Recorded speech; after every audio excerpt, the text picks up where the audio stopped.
ನಮಸ್ಕಾರ ಸ್ನೇಹಿತರೆ. ಕನ್ನಡ ಭಾಷೆ ನೆಲ ಜಲ ವಿಚಾರ ಬಂದಾಗ ಸದಾ ಮುಂದೆ ನಿಲ್ಲುತ್ತಿದ್ದವರು ಕನ್ನಡದ ಕಣ್ಮಣಿ ಡಾಕ್ಟರ್ ರಾಜ್ಕುಮಾರ್. ಕನ್ನಡ ಸಿನಿಮಾಗಳಲ್ಲಿ ಮಾತ್ರ ನಟಿಸುತ್ತೇನೆ, ಬೇರೆ ಭಾಷೆಯಲ್ಲಿ ನಟಿಸಲ್ಲ ಎಂದು ಹೇಳಿದರು. ತಮ್ಮ ಮಾತಿಗೆ ತಕ್ಕಂತೆ ನಡೆದುಕೊಂಡವರು.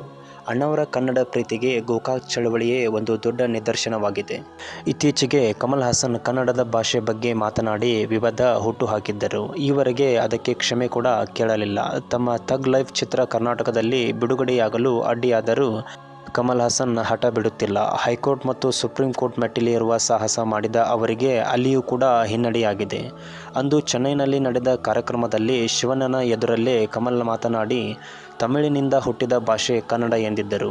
ಈ ಬಗ್ಗೆ ಭಾರೀ ಚರ್ಚೆ ನಡೆಯುತ್ತಿದೆ. ಕಮಲ್ ಹಾಸನ್ ಹೀಗೆ ಹೇಳಿದಾಗ ನಮ್ಮ ಶಿವಣ್ಣ ಏಕೆ ಸುಮ್ಮನಾದರು ಎಂದು ಕೆಲವರು ಕೇಳುತ್ತಿದ್ದಾರೆ. ಈ ಬಗ್ಗೆ ಮಾಹಿತಿ ತಿಳಿಯುವ ಮುನ್ನ ನಮ್ಮ ಚಾನಲನ್ನು ಸಬ್ಸ್ಕ್ರೈಬ್ ಮಾಡಿಕೊಂಡು ಪಕ್ಕದಲ್ಲಿರುವ ಬೆಲ್ ಐಕನ್ನ ಪ್ರೆಸ್ ಮಾಡಿ. ಕನ್ನಡ ನೆಲ ಭಾಷೆಯ ವಿಚಾರ ಬಂದಾಗ ಸದಾ ಮುಂದೆ ನಿಲ್ಲುತ್ತಿದ್ದ ಅಣ್ಣವರು ಒಮ್ಮೆ ತಮಿಳುನಾಡಿನಲ್ಲಿ ನಡೆದ ಕಾರ್ಯಕ್ರಮದಲ್ಲಿ ಕನ್ನಡ ನೆಲ ಭಾಷೆ ತಂಟೆಗೆ ಬರಬೇಡಿ ಎಂದಿದ್ದರು. ಈ ಬಗ್ಗೆ ಸಾಕಷ್ಟು ಜನರಿಗೆ ಗೊತ್ತಿಲ್ಲ. ಕನ್ನಡಿಗರ ಮೇಲೆ ತಮಿಳರ ದರ್ಪ ಇಂದು ನಿನ್ನೆಯದಲ್ಲ, ಅದಕ್ಕೆ ಶತಮಾನಗಳ ಇತಿಹಾಸವೇ ಸಾಕ್ಷಿಯಾಗಿದೆ.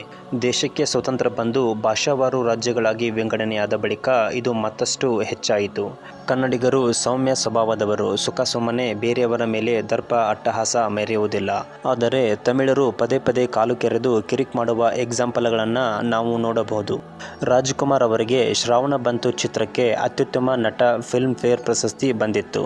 ಅಂದು ತಮಿಳುನಾಡಿನ ಕಾರ್ಯಕ್ರಮದಲ್ಲಿ MGR, ರಜನಿಕಾಂತ್, ಜಯಶಂಕರ್ ಮತ್ತು ಕಮಲ್ ಹಾಸನ್, ಶಿವಾಜಿ ಗಣೇಶ್, ತೆಲುಗಿನ ನಾಗೇಶ್ವರ ರಾವ್ ಸಹ ಇರುತ್ತಾರೆ.